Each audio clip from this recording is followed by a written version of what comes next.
नमस्कार विद्यार्थी मित्रांनो, 11वी सायन्स फिजिक्सच्या युनिट्स अँड मेजरमेंट्स या चॅप्टर 1 वरील MCQज आपण बघतो आहोत. पहिला MCQ बघा. L⁻⁴ m⁻⁴ t⁻⁻2 is the dimensional formula for. आता 4 ऑप्शन दिलेत. आपण वेलोसिटीचे युनिट्स जर पाहिले तर मीटर पर सेकंद असतात. म्हणजे मीटर हे लेंथ मोजण्यासाठी तर सेकंद हे टाईम मोजण्यासाठी.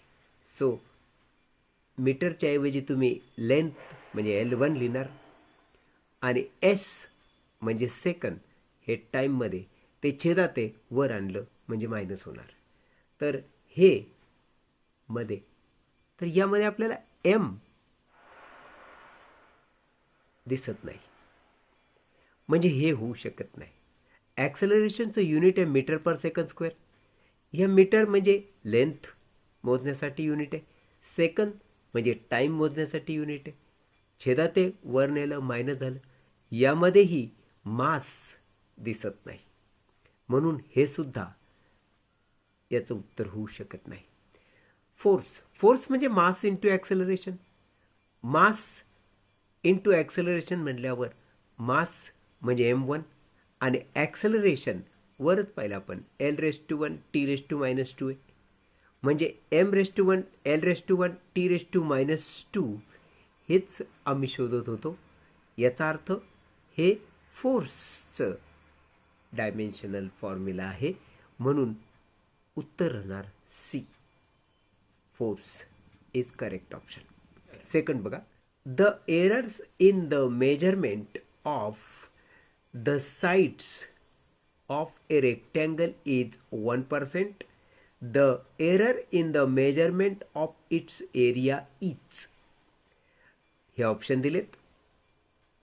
We know that area of rectangle is length into breadth. Length मध्ये 1% आणि ब्रीथ मध्ये 1% एरर आहे. मग आता एरर इन इट्स एरिया जर काढायची असेल तर relative error delta A upon A is given by delta L upon L plus delta B upon B, length आणि ब्रीथ. आणि जर प्रॉडक्ट असेल तर लक्षात ठेवा, if two quantities are multiplied or divided, the maximum relative error is the sum of relative errors in each. Sum करायची म्हणजे बेरीज करायची, म्हणून delta L upon L plus delta B upon B आपण असं घेतलं. डेल्टा एल मध्ये 1% आणि डेल्टा बी मध्ये 1%, म्हणजे 1% plus 1% that is 2% error in the measurement of area. So answer is C, 2%.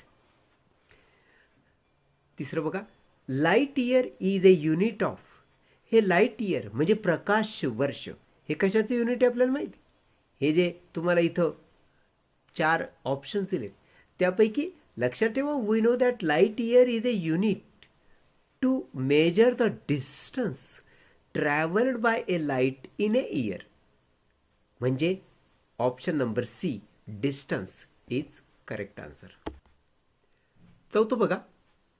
Dimensions of kinetic energy are the same as that of. Kinetic एनर्जीचे dimensions आणि या 4 पैकी कुणाचे डायमेन्शन्स सारखे असतात. We know that kinetic energy म्हणजेच energy आणि energy म्हणजे वर्क डन. तर आपण वर्क डन आणि कायनेटिक एनर्जी यांचे डायमेन्शन चेक करून बघू. वर्क म्हणजे फोर्स इंटू डिस्प्लेसमेंट. फोर्सचा फॉर्म्युला आहे मास इंटू ॲक्सेलरेशन आणि हा डिस्प्लेसमेंट म्हणजे एस. मग मास दॅट इज एम. ॲक्सेलरेशन म्हणजे मीटर पर सेकंद स्क्वेअर हे त्याचं युनिट झालं ॲक्सेलरेशनचं. आणि एस म्हणजे डिस्प्लेसमेंट आपण लेंथ एलने डिनोट करणार. हे मास एमने, हे एस एलने आणि हा acceleration meter per second square. म्हणजे मीटर अर्थात लेंथ मोजण्यासाठी, सेकंद स्क्वेअर अर्थात टाईमसाठी. म्हणजे M1 L⁻². आणि हा टी स्क्वेअर वर आणला तर -2 हे डायमेन्शन्स होतील वर्कचे. आता आपण एकदा कायनेटिक एनर्जीचं पण बघून घेऊ. कायनेटिक एनर्जीचा फॉर्म्युला 1/2 mv², म्हणजे हा m फॉर मास आणि v² म्हणजे वेलॉसिटीचा स्क्वेअर, म्हणजे मीटर पर सेकंडचा स्क्वेअर. हे m फॉर मास आहे म्हणून m1 लिहिलं मी. हे मीटर म्हणजे लांबी मोजण्याचं युनिट आहे, सो l, आणि त्याचा स्क्वेअर करायचा म्हणजे l². हे s टाइम मोजण्याचं युनिट आहे, सेकंद, म्हणजे त्याचा स्क्वेअर म्हणजे t⁻² होणार. आणि तो जर t⁻² मी वर आणला तर -2 होणार. m⁻1, l⁻2, t⁻² are the dimensions of kinetic energy.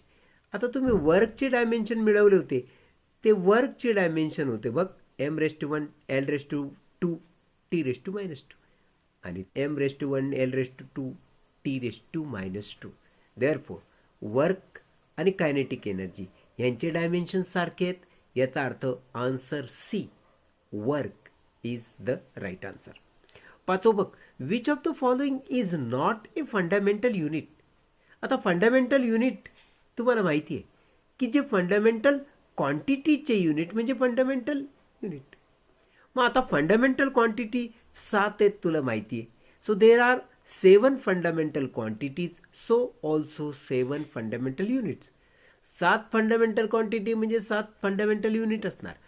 पहिली आहे लेंथ, जी काही सेंटीमीटर युनिट असतं, जे इथं दिलेलं आहे. तुला म्हणलंय नॉट ए फंडामेंटल, म्हणजे हे तर आहे. मास के जीमध्ये मोजतात, जे की तुला ऑप्शन बी मध्ये दिलेलं आहे. टाईम सेकंदमध्ये मोजतात आणि टेम्परेचर सेंटीग्रेडमध्ये मोजतात, जे इथं दिलेलं आहे तुला ऑप्शन सी सेंटीग्रेडच आहे. आणि करंट ॲम्पियरमध्ये मोजतात. अमाऊंट ऑफ सबस्टन्स मोलमध्ये मोजतात. अमाऊंट ऑफ सबस्टन्स मोलमध्ये मोजतात आणि ल्युमिनस इंटेन्सिटी कॅन्डेलामध्ये मोजतात. यापैकी सेंटीमीटर, किलोग्रॅम हे दोन्ही दिसतात आहे. सेंटीग्रेड सुद्धा दिसतोय. व्होल्ट हा काही आपल्या यादीत बसत नाही. Fundamental unit centimetre, kilogram, second, centigrade, ampere, मोल आणि कॅन्डेला, यात व्होल्ट तर कुठे दिसत नाही. याचा अर्थ व्होल्ट हा फंडामेंटल युनिटमध्ये मोडत नाही, म्हणून volt is not a fundamental unit. Therefore answer is D, volt. 6वं बघ, डायमेन्शन्स ऑफ वेलॉसिटी. वेलॉसिटीचे डायमेन्शन तुला याच्यापैकी कोणते आहेत ते विचारलेत. त्याचं युनिट, वेलॉसिटीचं युनिट तुला माहिती आहे, मीटर पर सेकंद असतं. मीटर म्हणजे लांबी मोजण्यासाठी वापरतात. एस हे टाईम मोजण्यासाठी वापरतात. जे छेदात आहे ते अंशात नेलं म्हणजे t⁻⁻1 झालं. या दोघांमध्ये मास काही दिसत नाही, म्हणजे m0.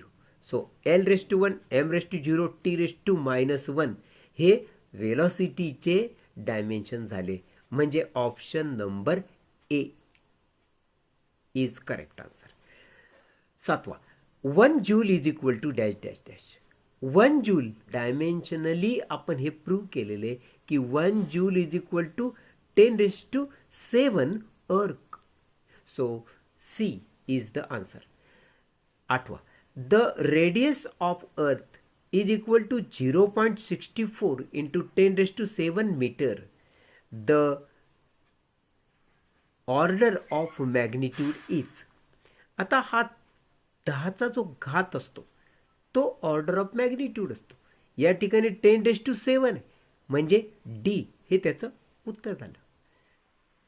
The radius of a sphere measured repeatedly yields values 5.63 meter, 5.54 meter, 5.44 meter, 5.40 meter and 5.35 meter. The most probable value of radius is. आता द मोस्ट प्रोबेबल व्हॅल्यू यापैकी एक आन्सर तुला शोधायचं, तर तुला हे माहीत पाहिजे की मोस्ट प्रोबेबल व्हॅल्यू काढतात कशी. मोस्ट प्रोबेबल व्हॅल्यू म्हणजेच अर्थमॅटिक मीन काढायचं. अर्थमॅटिक मीन काढायचं म्हणजे त्या सगळ्यांची बेरीज करायची. किती संख्या आहेत? 5. मग 5ने भागायचं. या सगळ्यांची बेरीज येते 27.36 भागिले 5. याला जर 5ने भागलं तर 5.472 मीटर हे उत्तर येतं. That is option number A, 5.472 metre. 10वा MCQ बघ. If Z is equal to AB and measured values of A and B are A plus delta A and B plus delta B, then maximum relative error in Z is. आता maximum relative error in Z आपण असे लिहितो, delta Z upon Z is equal to delta A upon A plus delta B upon B. This is formula for relative error. मग हे कुठं दिसतंय बघ, हे दिसतंय ऑप्शन नंबर सी मध्ये. म्हणून C is the correct option. धन्यवाद.